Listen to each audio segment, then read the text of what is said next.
All patrons inside the restaurant noticed the tearing. Noise resembling cloth ripping through optimism. The silent server stopped in surprise. Her uniform split straight through the center, while the tormentors mocked. Dishes shook on surfaces. The espresso maker buzzed and observers acted like nothing happened, though nobody understood the reality. The instant the uniform touched the ground, two dark vehicles immediately raced across the frozen village, moving directly towards everyone.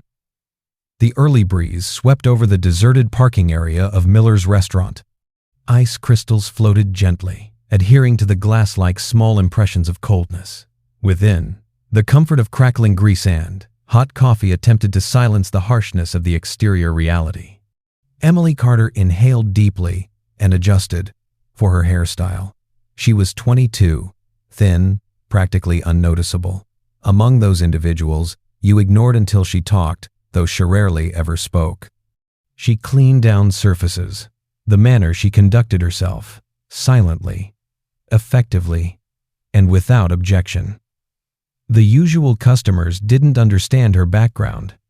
For them, she was simply the woman who arrived 6 mornings a week. Constantly punctual, constantly courteous, constantly anxious when somebody elevated their tone. The type of individual the vicious instinctively approached toward us, though gentleness alone was a mark. She had relocated to Cedar Ridge merely 4 months earlier. 0 household photographs, 0 companions, 0 rumors about former partners or conflict. Shell aboard. She hoarded every coin. She consumed scraps from the final shift meals. The supervisor, a gentle elderly lady named Ruth, questioned her previously. "Dear, are you certain you're all right?" Emily had grinned. Softly, "I'm fine, ma'am." Though she wasn't. She hadn't been all right following the evening. Her existence crumbled following her witnessed. The sole 2 individuals she ever believed to be carried off in restraints.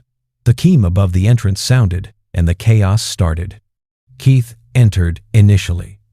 Wide-backed coat garment. The arrogant smile of somebody who had never been refused anything in his existence. 2 others accompanied. Mason, stocky with a tendency of drumming the surface with his band, and Tyler, elevated with an expression permanently etched into a scowl. They were neighborhood males, offspring of individuals who assumed Cedar Ridge belonged to themselves. "Hey, observe," Mason whispered. "Sufficiently for half the restaurant to notice. Our preferred little rodent is present."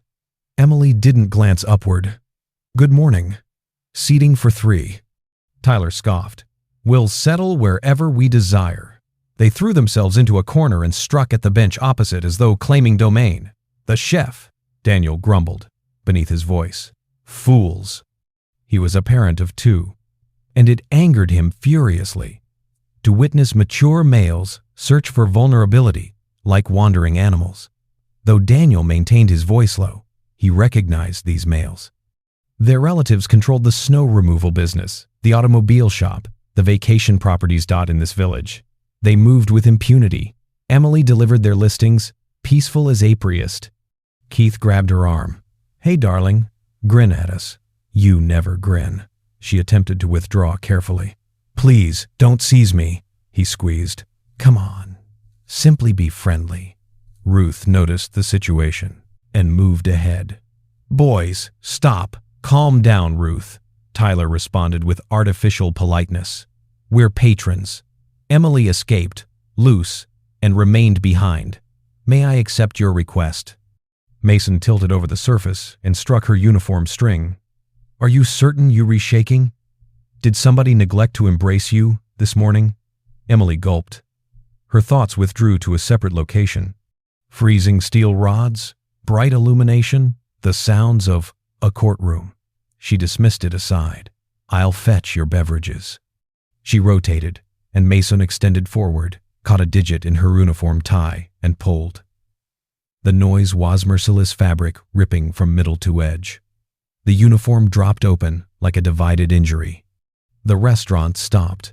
The elderly gentleman in a corner near the pane gazed down at his breakfast, a parent pushed her child's face toward her chest. Daniel switched off the stove in anger. Ruth's expression went crimson.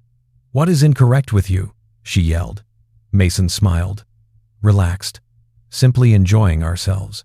Emily remained, motionless, gazing at the ripped fabric in her palms.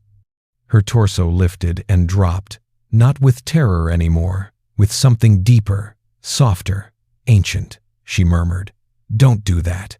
Her tone was so controlled it shocked them. Keith tilted a head, moistening his mouth. "Oh, now she speaks." Tyler chuckled a bit stronger. "Darling." Something within her snapped, like a mechanism releasing after decades of quiet. They didn't realize she had invested her childhood discovering to remain unnoticed. They didn't realize she was instructed to stay composed in turmoil. They didn't realize she had been nurtured by two gentlemen who equipped her for everything besides abandoning them. Ice crystals struck the restaurant, pains stronger currently. The reality beyond was intensifying. Emily crouched downward, retrieved upward the ripped uniform, arranged it neatly, and positioned it on the surface. Ruth rushed forward, palms shaking. "Emily, go. Away. I'll manage." "No," Emily stated. "I'm fine." Though she wasn't, she merely declined to depart once more. Then the signal sounded, two quick strikes against the pane. Two dark vehicles entered into the parking area. Like hunters, wheels crushed snow. Motors didn't shut off. The tormentors were still mocking when the entrances released.